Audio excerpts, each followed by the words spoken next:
Baik teman-teman sekalian, ini adalah jadwal kegiatan pemantauan kita dari awal sampai akhir, dan ini ada di modul yang mungkin nanti bisa di print gitu ya. Lalu kemudian kita memang bikin cek dan tidak. Jadi kita bisa memberikan keterangan bahwa satu telah kita lakukan dengan cara mengeceknya, kalau tidak kita tinggal menandai dengan X. Nah, ini kita bikin dari Jumat sampai hari Kamis gitu, sehingga nanti kita bisa melihat atau mengecek juga bahwa kegiatan ini sudah kita lakukan, kegiatan ini belum kita lakukan, kegiatan ini ternyata tidak bisa kita lakukan dan sebagainya, sehingga kita bisa menilai ya sejauh mana pekerjaan kita itu selesai semuanya atau sebagiannya. Nah, secara kegiatan kita memang dimulai dengan hari Jumat, artinya teman-teman Seknas JBR menghubungi para pemantau untuk memberikan pemberitahuan bahwa nanti akan mendapatkan atau melakukan pemantauan untuk Pilkada Jawa Timur. Lalu untuk hari Sabtu dan hari Minggu pada tanggal 24 dan 25, kita semua para pemantau itu akan mendapatkan pelatihan. Pelatihan ini memang kita desain melalui teknologi informasi dan media sosial. Oleh karena itu setidaknya dalam pelatihan kita ada 4 poin ya, ada 4 poin yang bisa kita lakukan untuk memahami bagaimana cara melakukan pemantauan nanti dari mulai hari Senin sampai Kamis itu.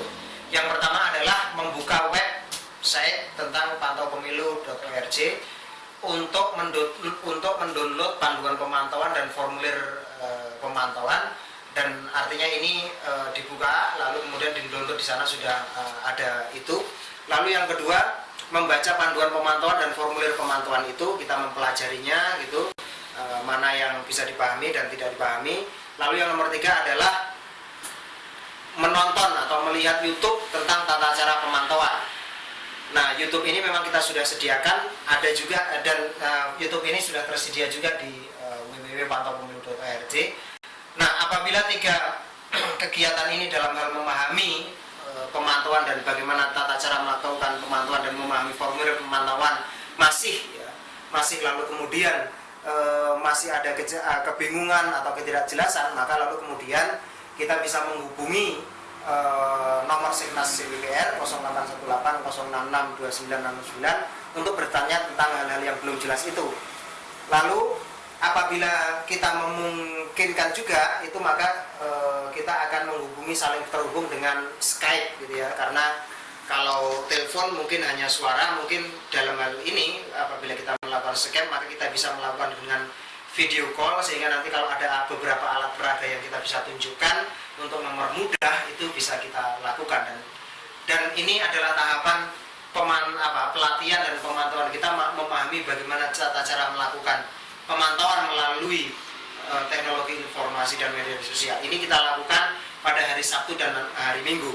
Kita sediakan 2 hari itu, 2 hari penuh. Apabila memang kita sudah bisa memahami tata caranya di hari Sabtu, maka di hari Minggu kita sudah bisa free. Atau kalau kita tidak punya waktu di hari Sabtu, maka kita bisa menghubungi Seknas JBR untuk pelatihan di hari Minggu, dan ini nanti kita bisa saling berkomunikasi di jam berapa dan waktunya kapan, kita bisa saling menghubungi untuk memperjelas tata cara pemantauan itu. Nah, ketika kita sudah bisa memahaminya, maka kita akan memulainya di hari Senin.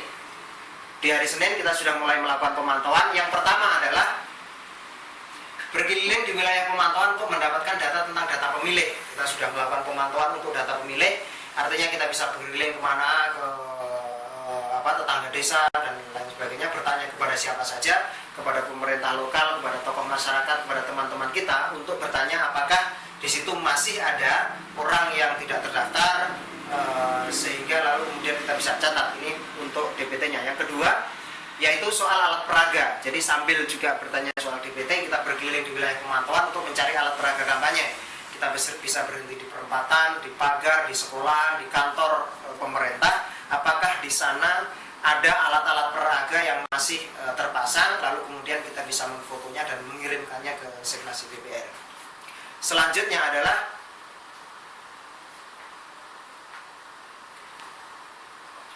mencari informasi tentang adanya praktek politik uang. Jadi sambil melihat DPT, alat peraga gitu, kita juga melihat kasak kusuk, desas-desus atau informasi tentang politik uang.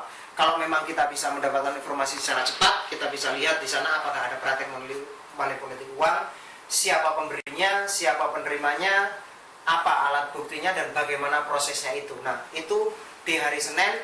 Lalu pada sore harinya melihat hasil itu, maka kita bisa melaporkannya. Ya, kalau alat peraga kita bisa melalui Facebook, Twitter, gitu ya, SMS, email, gitu. Lalu kemudian untuk data pemilih dan politik uang kita hanya diperbolehkan untuk mengirimkannya melalui email. Itu kegiatan kita di hari Senin. Lalu kegiatan di hari Selasa tidak jauh berbeda dengan kegiatan di hari Senin. Artinya di hari Selasa kita juga masih fokus di daftar pemilih, lalu juga di alat peraga. Tambahannya adalah kalau untuk di hari Selasa kita akan berkeliling di wilayah di pemantauan kita, itu soal ditambah dengan surat undangan. Jadi kita bisa berkeliling juga untuk ditambah apakah masyarakat di wilayah kecamatan itu sudah mendapatkan surat undangan atau belum. Lalu di hari selanjutnya di hari Rabu itu hampir sama juga, bahwa di situ kita juga masih ada daftar pemilih tetap, lalu juga kemudian surat pemberitahuan pemilih, lalu kemudian juga politik uang, gitu ya. Terus, nah tentang politik uang, nah lalu alat peraga, DPT dan politik uang itu sore harinya kita juga bisa melaporkannya. Ingat, untuk dalam konteks politik uang kita hanya diperkenankan untuk mengirimkannya lewat email.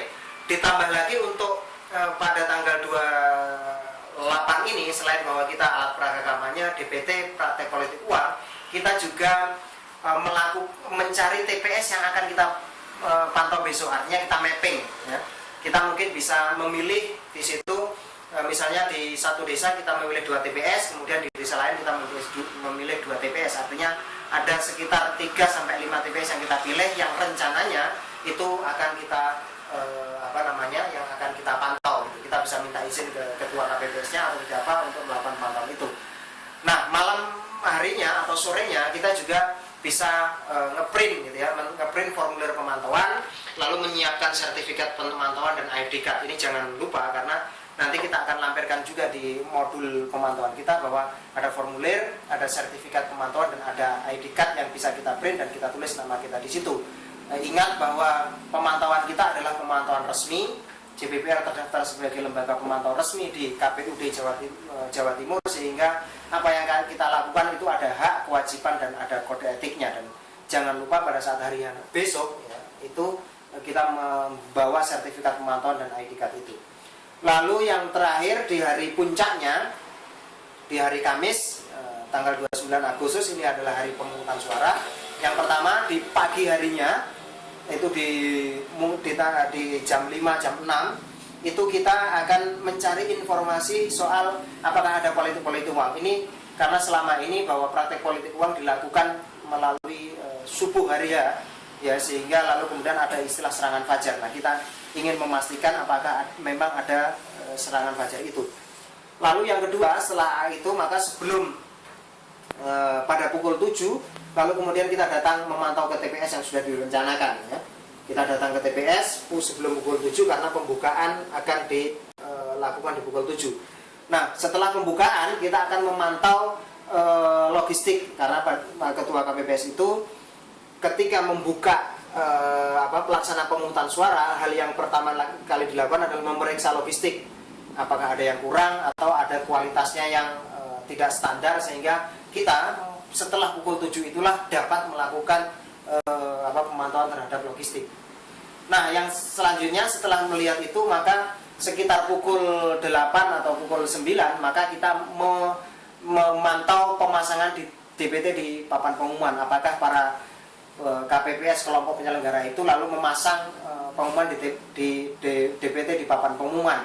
Kalau tidak, DPT itu ada di mana? Kalau dipasang di DPT pengumuman, maka kita bisa memfotonya dan mengirimkannya ke Seknas JBPR. Yang selanjutnya yang nomor 6 adalah memeriksa jenis disabilitas pada kolom keterangan di DPT. Setelah kita lihat dipasang, maka seperti yang kita jelaskan tadi, di akhir DPT itu ada kolom keterangan, apakah ada keterangan jenis disabilitas di situ. Lalu yang selanjutnya di akhir, misalnya setelah pukul 1, maka kita melihat hasil rekapitulasinya. Jadi berapa yang memilih, berapa yang tidak memilih, dan sebagainya. Yang selanjutnya adalah mencatat perolehan suara masing-masing calon. Kita tulis di formulir pemantauan, pasangan calon 1, 2, 3, dan 4 masing-masing dapat berapa. Dan yang terakhir adalah setelah seluruh proses pemantauannya selesai dari hari Senin, maka kita melaporkan hasil pemantauannya ke Seknas JBPR disertai dengan gambar-gambar yang sudah kita dapatkan. Kira-kira begitu rundown atau jadwal kegiatan pemantauan kita mulai dari hari Sabtu sampai hari Kamis, dari pelatihan sampai mengirimkan laporan ke Seknas JBPR.